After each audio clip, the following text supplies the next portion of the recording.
Yang kelima, yang terakhir, ada belas kasih.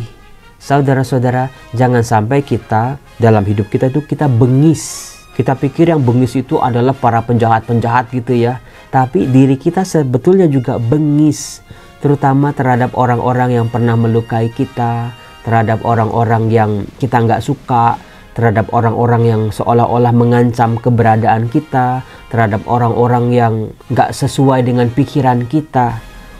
Salam damai sejahtera saudara-saudara yang terkasih pencinta firman Tuhan. Berjumpa kembali dengan Bible Learning with Father Joseph. Saudara-saudaraku, bagaimana kabar Anda hari ini? Yang di Balikpapan, yang di Manado, katanya nggak pernah disebut Romo. Yang di Makassar juga. Semoga Anda semakin rajin, semakin rutin membaca firman Tuhan, memberi waktu mendengar firman Tuhan, meresapkannya dalam hati, kemudian juga memancarkannya dalam kehidupan kita. Saudara-saudaraku yang terkasih, doa saya untuk Anda hari ini adalah tentang 5 kekuatan yang akan membuat Anda punya sukacita sejati. Saudara-saudara, kemarin katanya ada ibu-ibu, katanya dia ngeliat saya beli Lexus. Lexus itu apa sih Romo? Buat Anda yang tahu, Lexus itu Romo yang suka di jalan-jalan itu Romo. Ngeng gitu. Mobil super mewah katanya. Harganya bisa miliaran. Memang sih, memang saya beli. Setelah mikir-mikir panjang, setelah maju mundur terus-terus, setelah nabung bertahun-tahun, beli apa enggak, ini kebutuhan atau keinginan, ini untuk pamer atau hanya untuk pelayanan. Akhirnya saya beli sih saudara-saudara. Tapi bukan Lexus mobil mewah yang saya beli, tapi ya ini. Nah, biskuit yang saya suka, nah ini mereknya Lexus. Waktu saya beli katanya ada ibu-ibu ngelihat saya beli Lexus, lalu diceritain kemana-mana, tersebarlah katanya saya beli mobil Lexus. Kan jauh banget saudara-saudara. Ini di Indomaret cuman harganya waktu itu 30.000, didiskon jadi 28.000. Saudaraku, yang namanya hidup itu ya, apalagi sebagai seorang imam, kan bukan merek mobil apa yang kita pakai, yang kita kendarain, bukan apa yang kita miliki, bukan barang mewah yang menempel di badan kita, bukan atribut-atribut yang meling-meling, tetapi soal hati. Hati ini yang membuat Tuhan jatuh cinta dalam kesederhanaan, dalam kerapuhan, dalam segala keterbatasan. Hati yang pernah mengatakan kepada Tuhan, Tuhan aku mau ikut panggilan-Mu. Tuhan aku cinta padamu, apa adanya, bukan ada apanya. Saudara-saudara yang terkasih, di bulan November setelah misa Orang Kudus, misa Arwah di tanggal 4 November nggak kalah lagi nih, yaitu diangkatlah seorang santo, orang kudus, tokoh besar dalam gereja yang bernama Santo Carolus Borromeus. Santo ini, dia kalau mau beli apa-apa tinggal bilang. Keluarganya keluarga tajir melintir, keluarga bangsawan. Banyak keluarganya tokoh-tokoh di gereja maupun di dalam masyarakat berasal dari Itali. Orang kaya yang luar biasa, nggak kaleng-kaleng. Tapi orang ini, pribadi luar biasa ini memilih kesederhanaan. Dia pernah menulis satu kata yang luar biasa namanya humility, kerendahan hati. Kerendahan hati adalah sebuah ungkapan berpikir secara sederhana, merasa secara sederhana, bertindak secara sederhana. Karena kalau orang sombong, orang tinggi hati, orang mau mementingkan diri sendiri, coba Anda cek deh, pasti pikirannya nggak sederhana. Pasti cara dia merasa, wah itu pating pecotot acak-acakan itu. Tumpuk sana, tumpuk sini, senggol sana, senggol sini perasaannya dan pikirannya. Tindakannya juga nggak sederhana, maka kasihnya menjadi hilang. Kasih itu semakin sederhana, semakin terpancarlah kasih yang sejati. Nah, Santo Carolus Borromeus ini, dia itu ternyata di dalam lemarinya cuman punya satu jubah warna hitam udah lusuh banget. Padahal Santo Carolus Borromeus ini diangkat menjadi uskup di Milan, Italia. Dalam kesederhanaannya ini betul-betul menginspirasi saya, karena di lemari saya itu ada begitu banyak baju-baju dari orang ya. Setiap saya seminar dikasih batik, setiap saya bikin acara ada kaos yang warna-warni itu. Terlalu banyak untuk itu. Ada kaos-kaos yang nggak pernah saya pakai. Ada baju-baju yang saya cuma pakai sekali. Ada baju-baju yang sudah saya pakai terus-menerus, yang punya kenangan. Dibuang sayang karena ada memori indah. Misalnya waktu saya tinggal di Italia, waktu saya studi. Tapi ujung-ujungnya dipakai kagak, dikasih orang kagak, akhirnya bulukan atau jamuran, akhirnya harus terbuang di tempat sampah. Habis ini saya mau bongkar lemari saya lagi, karena beberapa bulan yang lalu sudah saya cuci gudang sebetulnya. Saya mau bagi-bagi ke orang-orang di jalanan. Anda apakah mau ikut sama saya? Yuk.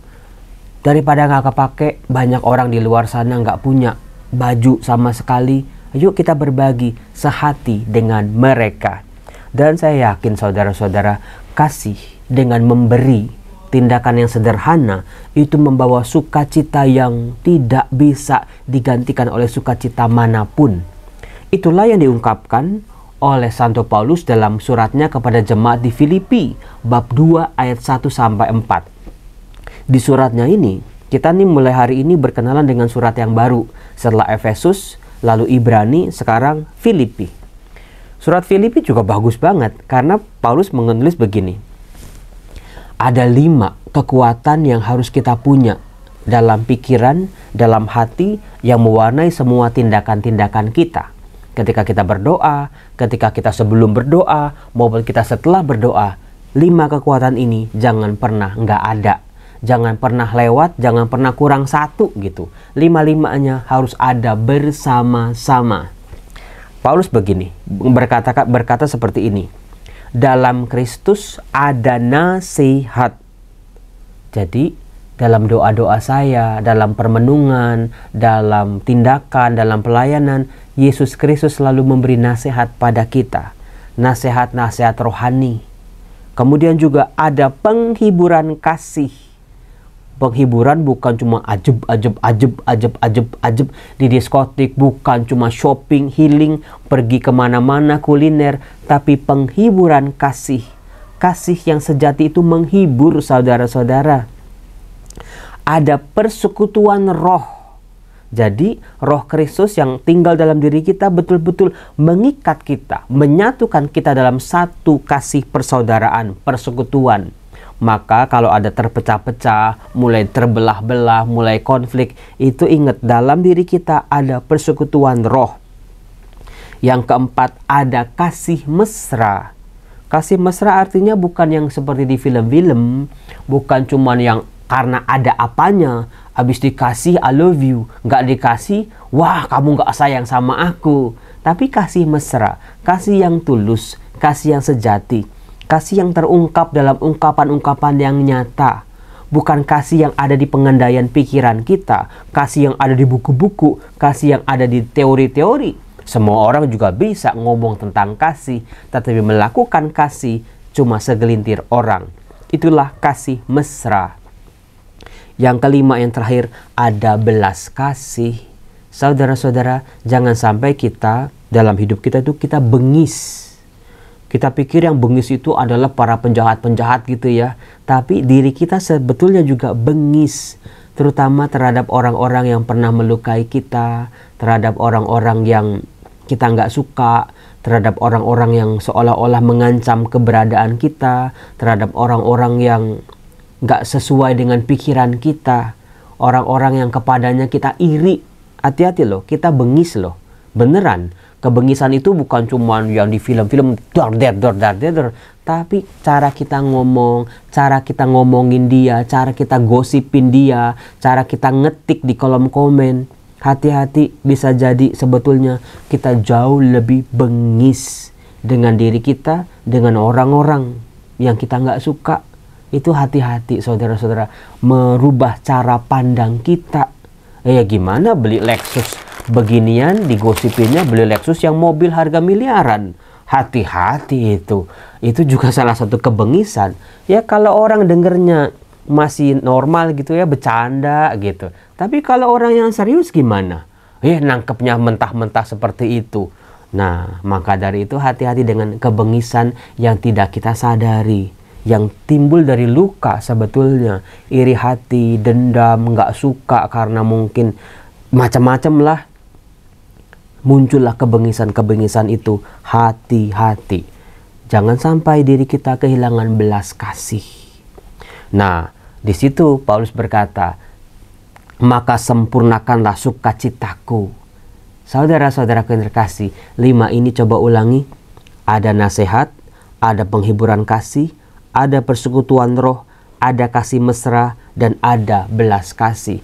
Jangan sampai 5 ini nggak lengkap dalam diri kita. Jangan sampai 5 ini nggak ada sama sekali. Romo cuma 2 Romo, tapi tadi saya masih bengis Romo. Ayo belajar, adakan betul-betul, hadirkan dalam hidup kita. Rahmat kita nggak akan pernah kurang-kurang kok. Contoh seorang Carolus Borromeus ya, dalam kesederhanaannya, jubah aja dia punya cuma 1. Tapi orang nggak memandang dia, oh dia itu kere, dia itu nggak punya apa-apa, dia itu beda hidupnya sama yang lain, dia nggak asik gitu. Tapi justru dalam kesederhanaannya, dalam kerendahan hatinya, dia turun ke bawah betul-betul. Dia berkata begini, setiap pagi pikirkan dalam pikiranmu, dalam perasaanmu, dalam hati, bahwa kesulitanmu pasti ada jalan keluarnya. Coba. Orang yang mungkin sombong gitu, oh nggak mungkin lah aku bisa begini, nggak mungkin masalahku bisa selesai. Justru dalam kerendahan hati, jalur bawah ini merangkul orang-orang bawah yang nggak punya, orang-orang miskin, orang-orang yang terlantar. Justru kesulitan demi kesulitannya Santo Carolus Borromeus itu makin bertambah, tapi dia percaya bahwa setiap kesulitanku pasti ada jalan keluarnya. Pasti bisa aku lalui di dalam Kristus Yesus, Tuhan yang tersalib. Coba itu belajarlah dari Santo Carolus Borromeus. Maka saya mau menyapa dulu suster-suster CB yang bekerja di rumah sakit Carolus ya. Lalu juga suster-suster Eyang yang ada di Jogja. Semoga para suster nggak pernah berhenti menghadirkan kesederhanaan dalam pikiran, perasaan maupun dalam pelayanan. Layani selalu orang-orang kecil.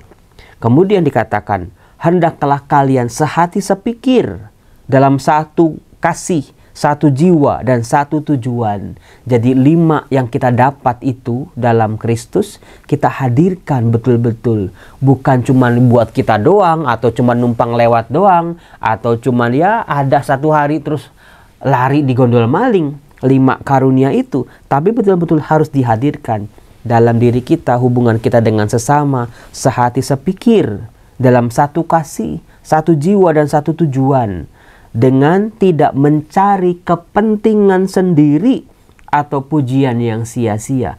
Ini yang merusak semua kehidupan manusia, mau dari pelayanan kek, mau dari kerjaan kek, mau dari kehidupan yang lain kek, di pergaulan juga. Ketika masing-masing orang hanya mementingkan dirinya sendiri, mengharapkan pujian yang sia-sia, wah butuh validasi Romo, butuh pengakuan Romo. Saya udah memberi, saya udah melayani, saya udah melakukan sesuatu yang hebat, mana validasinya?